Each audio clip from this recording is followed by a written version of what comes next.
And one more thing, I just want all the press to congratulate Kirti Suresh here. She's newly married. हमारी नई नवेली दुल्हन आई है यहाँ पे मुंबई में. Thank you so much. Thank you. He had told me backstage that he's going to embarrass me. He's going to say this 100 times. But thank you so much. I don't want to be the only married actor. Now we both are. Congratulations. திருமணம் முடிந்து பட ப்ரமோஷனுக்காக கீர்த்தி சுரேஷ் கலந்து கொண்ட video இப்போ social மீடியால வைரலாயிட்டு வருது. சில முன்னணி நடிகைகள் பட ப்ரமோஷன்களை தவிர்த்துட்டு வரும் நிலையில திருமணம் முடிந்த கையோட பட விழால கலந்து கொண்டிருக்காங்க நடிகை கீர்த்தி சுரேஷ்.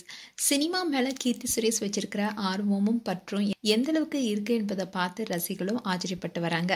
தமிழ், தெலுங்கு, மலையாளம் திரையுலகில் முன்னணி கதாநாயகா இருக்கிற கீர்த்தி சுரேஷ் மறைந்த நடிகை சாவித்திரியா நடிகர் திலகம் படத்தில் நடிச்சு தேசிய விருதும் பெற்றாங்க.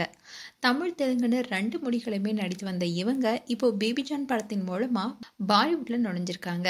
இந்த படத்துல வருண் தவானுக்கு ஜோடியா தெரி படத்தோடைய ஹிந்தி ரீமேக்கான பேபி ஜான் திரைப்படத்துல நடிச்சிருக்காங்க. இந்த படம் கம்மிங் டிசம்பர் 25 அன்னைக்கு ரிலீஸ் ஆக இருக்கு.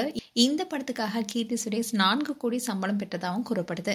இந்நிலையில கீர்த்தி சுரேஷ் 15 வருடங்களா காதலிச்சுட்டு வந்த துபாயில வசிக்கிற கேரளாவை சேர்ந்த தொழிலதிபர் ஆண்டனி தட்டில திருமணம் செய்துக்கிட்டாங்க. இவங்களுடைய திருமணம் ஹிந்து அண்ட் கிறிஸ்தவ முறைப்படி நடந்துச்சு. இவங்களுடைய திருமணத்துல குடும்பத்தினர், நெருங்கிய நண்பர்கள், திரையுலகினரும் கலந்துகிட்டு மணமக்களை வாழ்த்தினாங்க. அதோட நடிகர் விஜயும் திருமணத்துல கலந்துகிட்டு மணமக்களை வாழ்த்தினாரு. அந்த போட்டோஸ் கூட வைரலானுச்சு. இந்நிலையில திருமணம் முடிந்த ஒரு வாரத்துல கீர்த்தி சுரேஷ் இப்போ பட ப்ரொமோஷன் நிகழ்வுகளை கலந்து கொள்ள ஆரம்பிச்சிருக்காங்க. நேற்று இந்த படத்தோடைய பத்திரிகையாளர் சந்திப்பும் நடந்துச்சு. அதில் கீர்த்தி சுரேஷ் கலந்துக்கிட்டாங்க.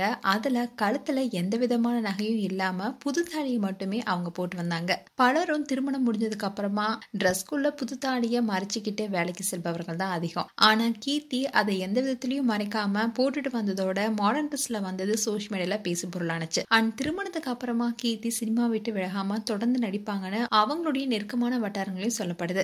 அண்ட் இந்த வீடியோல வெக்கப்பட்டுக்கிட்டே பேசின கீர்த்தியுடைய இந்த வீடியோ இப்போ சோஷியல் மீடியால வைரலாயிட்டு வருது.